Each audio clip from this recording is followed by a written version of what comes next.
नमस्कार साथियों।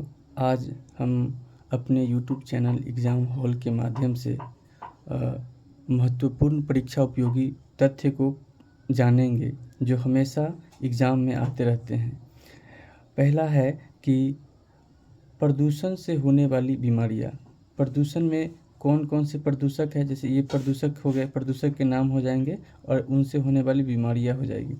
तो एक होता है पारा प्रदूषक।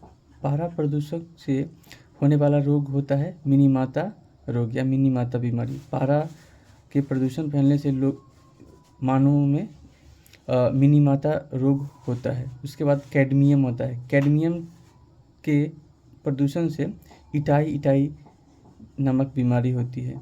उसके बाद नाइट्रेट आयन से ब्लू बेबी सिंड्रोम नामक बीमारी होती है। फिर एक होता है फ्लोराइड आयन। फ्लोराइड आयन जो है, इससे फ्लोरोसिस नामक रोग होता है जो दांतों से संबंधित बीमारी है। इसमें दांत का क्षय होने लगता है। और एक आता है फ्लोराइड से की अधिकता से मानव में होने वाली बीमारी का नाम आप बता सकते हैं।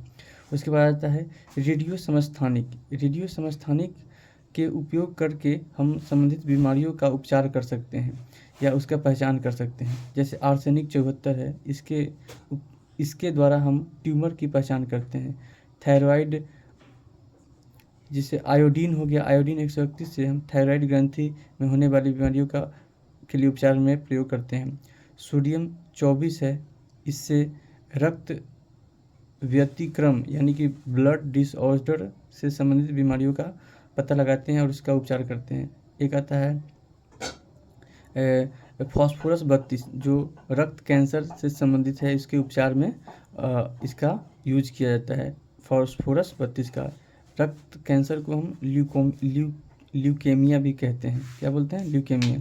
उसके बाद आता है कोबाल्ट 60 और गोल्ड 198। इस दोनों के उपयोग से हम कैंसर के उपचार में करते हैं। कैंसर के उपचार में कोबाल्ट 60 और गोल्ड 198 का प्रयोग करते हैं। उसके बाद आते हैं कुछ महत्वपूर्ण उपकरण जिसके प्रयोग से हम उस प्रयोग करके महत्वपूर्ण चीज़ों की जानकारी प्राप्त करते हैं। जैसे अल्टीमीटर आ गया। अल्टीमीटर का प्रयोग करके ऊंचाई का माप करते हैं, यानी कि अल्टीमीटर ऊंचाई मापने वाला यंत्र है। फेदोमीटर जो समुद्र की गहराई मापने वाला एक यंत्र है। उसके बाद आ जाते हैं एनीमोमीटर जो वायु का वेग को मापता है। वायु जैसे कहीं चक्रवाती मौसम में या तूफान आने के वक्त हम इसी का उपयोग करके वायु के वेग का गणना करते हैं। एक आता है क्रेस्कोग्राफ। क्रेस्कोग्राफ जो है पौधों की वृद्धि को मापता है। फिर आता है एमीटर। एमीटर जो विद्युत धारा को मापता है। उसके बाद हाइग्रोमीटर। हाइग्रोमीटर जो है वायुमंडलीय आर्द्रता को मापता है। हाइग्रोमीटर वायुमंडलीय आर्द्रता को मापता है। फिर आता है लैक्टोमीटर जो दूध की शुद्धता या दूध का घनत्व को मापता है। फिर होता है उसके बाद फोटोमीटर। फोटोमीटर जो होता है प्रकाश की तीव्रता को मापता है।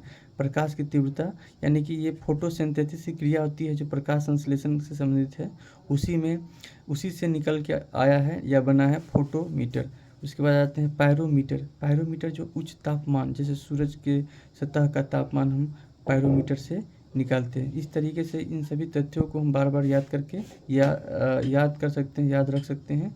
ये सभी तथ्य एग्ज़ाम में डायरेक्ट आते हैं और ये स्टैटिक्स के रूप में है, इसको आपको बार बार याद करना पड़ता है। और आप इन चीज़ों को याद करें और हमारे चैनल एग्ज़ाम हॉल को आप सपोर्ट करें। धन्यवाद।